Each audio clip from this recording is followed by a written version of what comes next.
Update: the Rouse Avenue Court has reserved its order as Manish Sisodia's custody ends today. Remember, the Enforcement Directorate has sought further custody of Manish Sisodia by 7 days. Sisodia's counsel, however, maintains there is no reason to extend this custody as the officials are unable to give a suitable reason to justify the extension of his remand. Let me quickly go across to Priyank joining us with more details. Priyank, we saw a detailed exchange take place between the counsel of Manish Sisodia and the Enforcement Directorate, with the ED, of course, speaking of how several witnesses need to be confronted with Manish Sisodia, spoke of the voluminous documents that in fact were cited and why Manish Sisodia must be questioned using those documents as a pretext. But there comes a rebuttal from Manish Sisodia's end that the questions that were put out by the CBI earlier are the same questions that the Enforcement Directorate is asking, and that's no grounds for giving an extension in this case.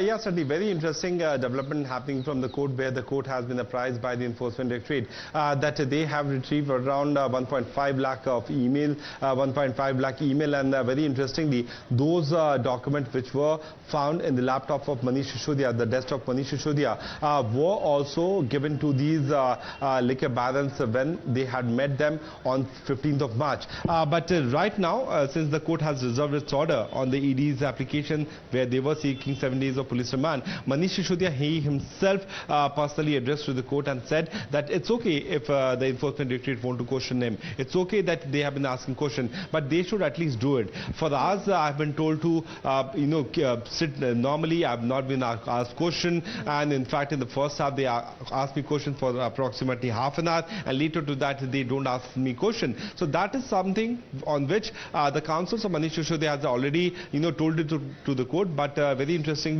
the former Deputy Chief Minister of Delhi and senior Aam Aadmi Party leader, he himself has told it to the court that I have not been asked question. But the Enforcement Directorate has told it to the court that we have summoned several individuals who were the top rank officials in the excise department. They have also named them, have been summoned to join the investigation on 18th and 9th, who are a person of interest for the Enforcement Directorate. The Defence Counsel has said that they have been repeating the same point which has been said. What's also very interesting is how the Defence Counsel, Priyank, has spoken of proceeds of crime, that there has been no proof to that effect, and hence an extension of custody cannot be given to the Enforcement Directorate. In fact, so much so that the Defence Counsel has cited the Giridhar judgment that need to come and explain to the court what's been done as far as proceeds of crime in this case are concerned.